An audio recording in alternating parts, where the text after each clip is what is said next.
सुप्रभात दोस्तों, मैं एस्ट्रोलॉजर पूजा गुप्ता आप सभी श्रोताओं का रेडियो आरवेल इंडिया 90.4 एफएम में स्वागत एवं अभिनंदन करती हूँ।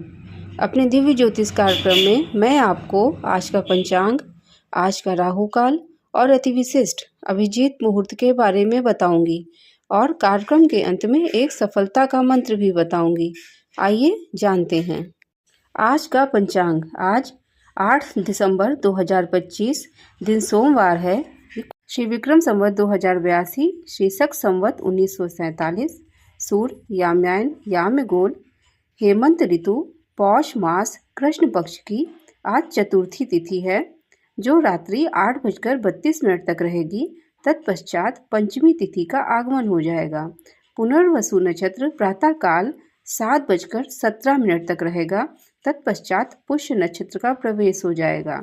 आज ब्रह्म योग है और आज का करण है वालव करण।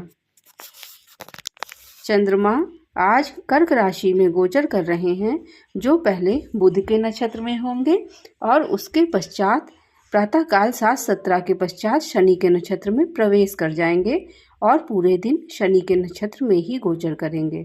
आज का अभिजीत मुहूर्त 11:29 से दोपहर 12:08 तक है। अभिजीत मुहूर्त में कोई भी कार्य करें जिस कार्य से आपको लंबे समय तक प्रॉफिट लेना है, ऐसे शुभ कार्य की शुरुआत आप अभिजीत मुहूर्त में कर सकते हैं। आज का राहु काल प्रातः काल 7:30 से 9 बजे तक है। राहु काल में कोई नया कार्य प्रारंभ ना करें, ना ही यात्रा के लिए घर से निकलें अथवा उपाय करके ही यात्रा के लिए निकलें, वरना आपको कष्ट हो सकता है। ब्रह्म वैवर्त पुराण के अनुसार चतुर्थी तिथि को मूली का सेवन नहीं करना चाहिए। आज चतुर्थी तिथि है, आपको मूली और मूली से बने हुए व्यंजन नहीं खाने चाहिए। आज प्रातःकाल 7:17 के पश्चात सर्वार्थ सिद्धि योग है। इस योग में किए गए कार्यों में सफलता के चांसेस बढ़ जाते हैं, अतः आपको इसका लाभ उठाना चाहिए। आज संकष्टी श्री गणेश चतुर्थी व्रत है। भगवान गणेश की विधि विधान से पूजा पाठ करनी चाहिए। आज का चंद्रोदय रात्रि में 8:48 पर संभवतः होगा। अब आइए जान लेते हैं प्रातःकालीन ग्रहों की क्या स्थिति है। सूर्य, शुक्र और बुध ये 3 ग्रह युति बनाकर वृश्चिक राशि में संचरण कर रहे हैं। चंद्रमा का गोचर कर्क राशि में है, राहु कुंभ राशि में है, शनि देव मीन राशि में है, गुरु मिथुन राशि में वक्री अवस्था में है, मंगल का गोचर धनु राशि में है और केतु इस समय सिंह राशि में गोचर कर रहे हैं। ये रही प्रातःकालीन ग्रहों की स्थिति। अब कार्यक्रम के अंत में एक सफलता का मंत्र जान लेते हैं। आज मैं आपको सिखाने जा रही हूँ कि कैसे आप अपने भूमि या प्लॉट का परीक्षण स्वयं करें। जैसे आपने कोई नई भूमि ली है, कोई प्लॉट लिया है, या फिर आप अपना घर फिर से बनवा रहे हैं और नींव खुदवा रहे हैं, तो कैसे भूमि का परीक्षण करें आप स्वयं सीखें। करना ये है कि आपको भूमि के मध्य में 1 हाथ लंबा, 1 हाथ चौड़ा और 1 हाथ गहरा गड्ढा खोदना है। फिर उसमें पानी भर दीजिए और उत्तर दिशा की ओर 100 कदम आप चलिए। फिर लौट कर आइए और देखिए, यदि गड्ढे में पानी उतना ही रहे तो वह उत्तम भूमि कहलाती है, और यदि पानी कम अर्थात आधा रह जाए, गड्ढे से आधा पानी रह जाए, भूमि पूरा पानी सोख ले और केवल आधा पानी रह जाए तो वह मध्यम भूमि कहलाती है, और यदि बहुत कम रह जाए तो वह अधम भूमि कहलाती है।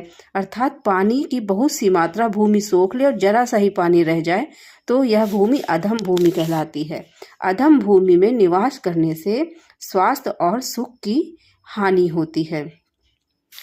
इसलिए ऊसर, चूहों के बिल वाली भूमि, बाम्बी वाली भूमि और फटी हुई उबड़ खाबड़ गड्ढों वाली भूमि और टीलों वाली भूमि का त्याग कर देना चाहिए। जिस भूमि में गड्ढा खोदने पर राख, कोयला, भस्म, हड्डी, भूसा निकले, उस भूमि पर मकान बनाकर रहने से रोग होते हैं और आयु का भी नाश होता है। इस प्रकार से मैंने आपको जो बताया है, आप स्वयं अपनी भूमि का निरीक्षण कर लीजिए। प्लॉट खरीदते समय, क्योंकि मकान एक व्यक्ति का पूरे जीवन की पूंजी लग जाती है मकान बनाने में, और आपका सपना है जो मकान बनाने में आप अपना पूरा जीवन की पूंजी लगा देते हैं। उस घर में रहने से आप स्वस्थ रहें, सुरक्षित रहें और खुशहाल जीवन जिए। इसके लिए आपको पहले ही भूमि का परीक्षण कर लेना चाहिए, तभी अपने रहने के लिए वो भूमि आप डिसाइड करें। आप सुन रहे थे रेडियो आरबीएल इंडिया 90.4 FM में दिव्य ज्योतिष कार्यक्रम। आज का कार्यक्रम यहीं तक। कल नए दिन के साथ, नए पंचांग के साथ मैं एस्ट्रोलॉजर पूजा गुप्ता पुनः आपसे मुलाकात करूंगी। तब तक के लिए मुझे आज्ञा दीजिए। नमस्कार।